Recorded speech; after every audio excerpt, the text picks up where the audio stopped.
وزن وأكرم وأنعم وتفضل وبارك بجلالك وكمالك على زين عبادك وأشرف عبادك أسعد العرب والعجم وإمام طيبة والحرام فترجمان بلسان الإله ومنبع العلم والهلم والحكمة والحكم أبي القاسم سيدنا وحبيبنا وشفيعنا وقرة أعيننا ومولانا محمد صلى الله عليه وسلم زده شرفا يا رب زده شرفا يا رب زده شرفا يا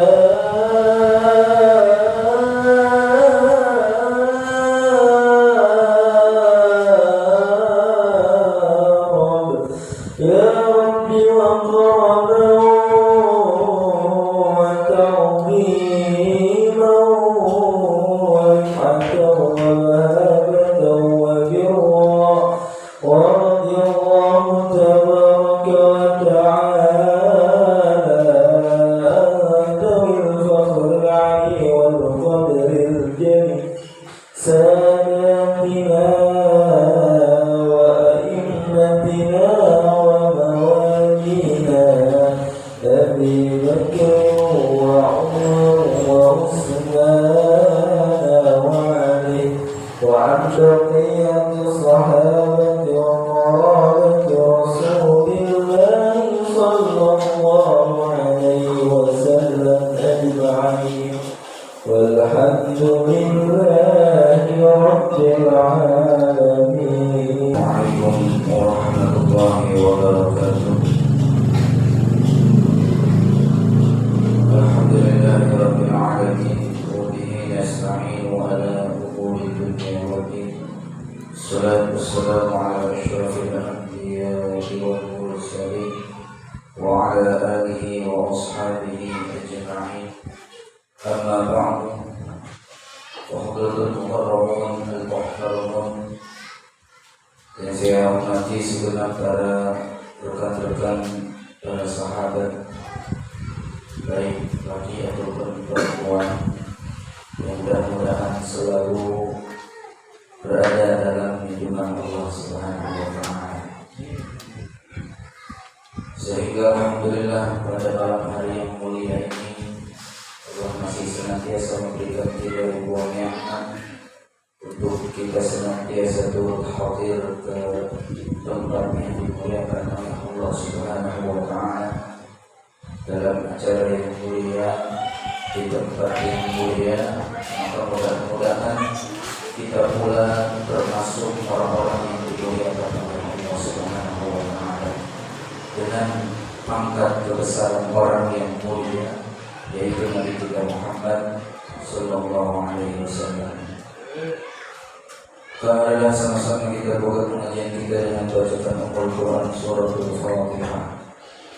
Mudah-mudahan dengan keberkahan Suratul Fatihah Allah senantiasa hantarkan kepada diri kita, keluarga kita, dan juga saudara-saudara kita, dan juga kampung di mana kita berada, sehingga di dalamnya termasuk orang-orang yang menghidupkan agama Allah Subhanahu wa Ta'ala.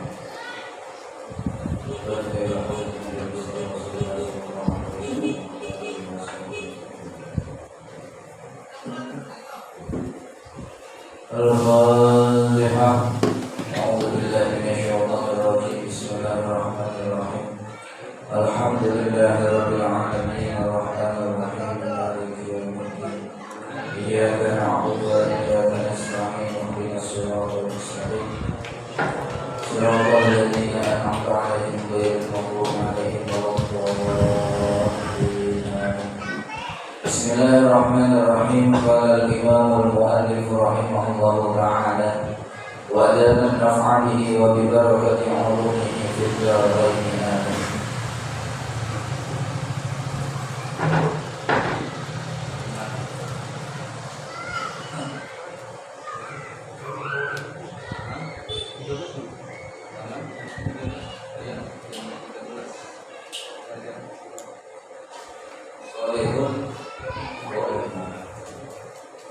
Bismillahirrahmanirrahim.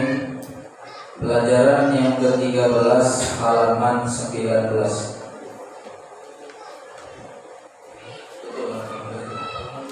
Halaman 12. Tidak kita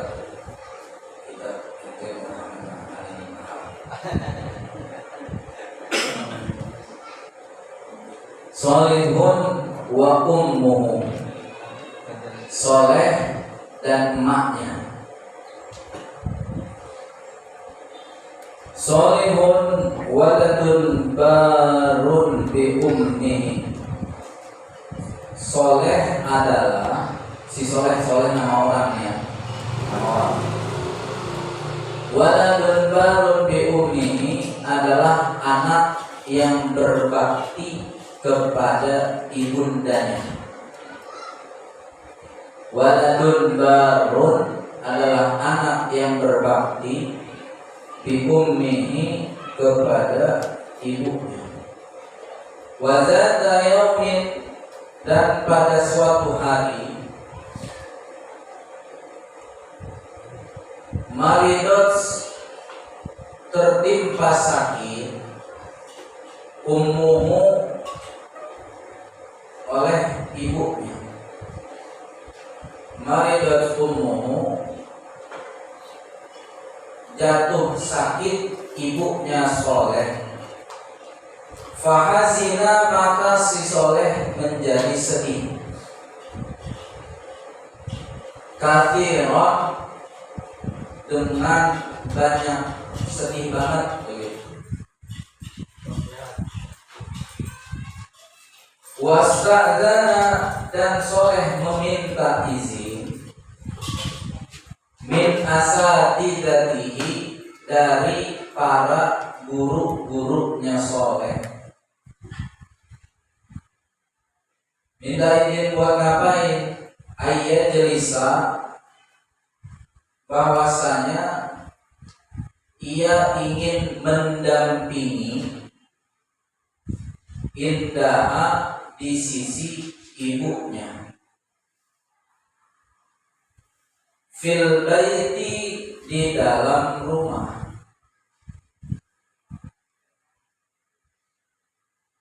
Liyakhdumaha, untuk melayani akan ibundanya.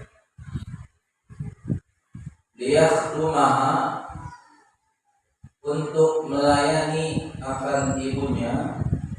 Li'annaha, karena sesungguhnya ibunya,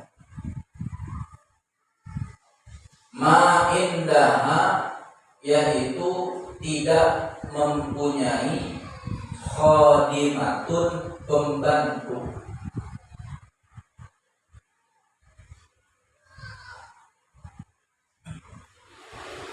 Fakana, dan adalah solihun, siapa si soleh, tarotan, pada satu waktu, yashtari, yaitu membeli, laha, untuk ibunya, dawaan, akan obat. Dawaan, akan obat. Minas soidaliyati, dari apotik. Minas soidaliyati, dari apotik.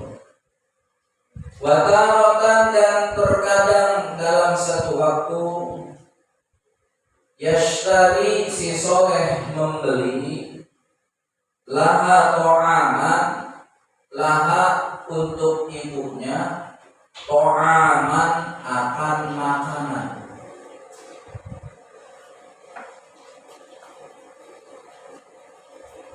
Wa fawakiha dan buah-buahan. Wa fawakiha dan buah-buahan. Minas suqi dari pasar. Wa yuqaddimu dan si soleh menyuguhkan atau menyediakan ilaiha kepada ibundanya kullama akan segala sesuatu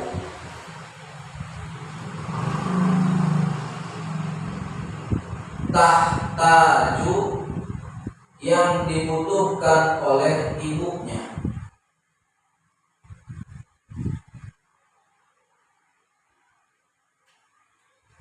Tahtaju ilaihi yang dibutuhkan oleh ibunya. Min to'amin dari makanan, au dawain atau obat-obatan. Wa yusalli dan soleh menghibur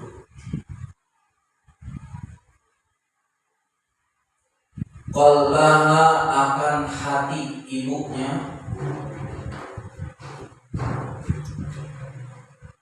bil kalamil jamili dengan ucapan yang indah.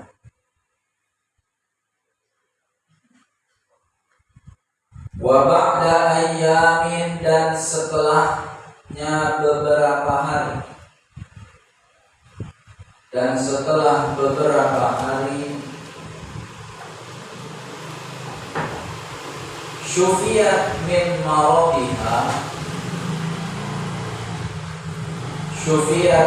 maradiha disembuhkan ibunya min maradiha dari penyakitnya.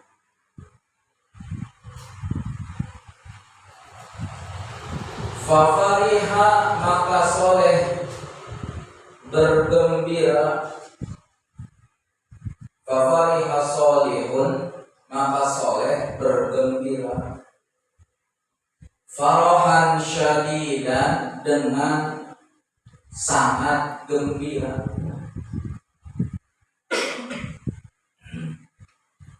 Wala yazalu dan soleh senantiasa yad'ullaha berdoa kepada Allah ayyahfazu agar Allah senantiasa menjaga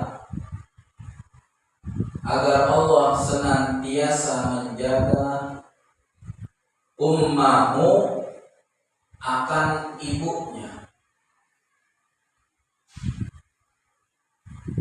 Wa yudima dan melanggengkan sihhataha akan kesehatan ibunya.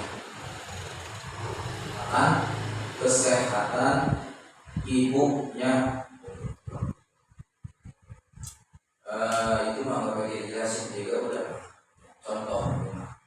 Contoh anak yang berbakti kepada ibunya. Kemarin di bahasan yang nomor 12 itu kan membahas tentang adab seorang anak kepada ibu, begitu. Ya, adab seorang anak kepada ibu. Yang kemarin dibahasakan ketika kita kerahkan seluruh usaha, tenaga, bahkan harta serta jiwa raga untuk membalas apa yang telah ibu kita berikan kepada kita sebagai anaknya, maka pasti tidak akan pernah mampu seorang anak untuk membalasnya. Ya. Jadi sebesar apapun usaha kita, sekeras apapun tenaga yang kita keluarkan, seberapa banyak pun harta yang kita keluarkan pula untuk membalas jasa orang tua kepada kita, khususnya ibu kita, Tuhan pasti tidak akan pernah mampu seorang anak membalas jasa kepada orang tua. Seandainya kita berjalan dari kampung kita ke kota Mekah, berjalannya bukan menggunakan kedua kaki, tapi kita berjalan di atas bola mata kita. Jadi pala adanya di bawah, di tanah. Kita gelindingin sampai ke kota Mekah, itu pun tidak akan pernah bisa membalas jasa orang tua ini. Atau ketika kita gendong ibu kita dari sini sampai ke kota Mekah, sampai keliling Ka'bah untuk melakukan tawaf, dan juga sampai keliling daripada Bukit Sofa dan juga Bukit Marwah untuk melaksanakan sa'i, pun niscaya tidak akan pernah mampu kita membalas jasa ibunda kita. Nah, saking besarnya. Atau misal kita punya harta benda berupa emas 24 karat sebesar gunung, lalu kita berikan kepada ibunda kita untuk membalas jasa mereka, pun tidak akan pernah mampu kita membalasnya. Sebanyak apapun harta yang kita keluarkan untuk mengganti jasa mereka, tidak akan pernah mampu. Terus gimana yang harus dilakukan seorang anak agar dikatakan berbakti kalau harta sebanyak apapun nggak bisa membalas, tenaga sekuat apapun nggak bisa membalas, usaha segigih apapun tidak akan pernah bisa membalas jasa orang tua? Apa yang mesti dilakukan seorang anak? Maka kemarin cukup kita patuhin perintahnya, ya. Cukup apa yang disuruh emak kita, buru-buru kita lakuin, buru-buru kita jalanin. Bukan cuma dilakuin, ngelakuinnya dengan penuh hormat dan cinta. Ya. Jadi bukannya cuma sekedar ngelakuin, tapi muka sambil asem. Bukan cuma sekedar ngelakuin apa yang disuruh, tapi mulut sambil cekrut. Bukan cuma ngelakuin apa yang emak suruh, tapi mata sambil mengkerut. Nah, alis ya mulutnya. Gitu. Ya, jadi ngelakuinnya kudu dengan rasa senang, bahagia, dan rasa cinta. Apa yang emak kita suruh, apapun itu, ya, selama tidak melanggar syariat. Karena la ta'ata li makhluqin fi maksiatil khaliq. Enggak boleh kita patuh sama makhluk kalau dalam melanggar aturan Khaliq sang pencipta. Kalau emak nyuruh mencuri, ikutin enggak? Jangan. Kalau emak nyuruh buat ngelakuin perkara haram, ikutin enggak? Jangan. Kenapa? Karena itu melanggar perintah Allah. Ya. Jadi selain maksiat, ikutin apa yang emak suruh, lakuin apa yang emak perintah, maka kau hidup akan bahagia. Tanda kesuksesan seseorang ketika emak nyuruh, hati yang bahagia menjalankan perintahnya. Tandai tidak akan pernah berhasil seseorang yang ketika diperintahkan oleh orang tuanya itu tidak menjalankannya atau menjalani, tapi sambil marah-marah. Jadi itu mah kunci ya. Jadi intinya jangan masang muka asem, muka cemberut di hadapan orang tua kita. Kenapa? Karena ekspresi wajah dan muka kita di hadapan orang tua kita, maka seperti itu pula lah ekspresi wajah kita ketika kita meninggal dunia. Nah, kan orang meninggal ada yang bawaannya mukanya adem, gitu. Ya, ada yang kelihatannya mukanya kayak kagak enak banget dilihat gitu. Makanya kan orang kalau pulang nyawa, apalagi emak-emak ya, itu alhamdulillah mukanya cakep banget gitu. Ya, begitu bahasanya. Itu ekspresi dia meninggal, raut muka ketika dia meninggal tergantung bagaimana raut wajahnya di hadapan orang tua.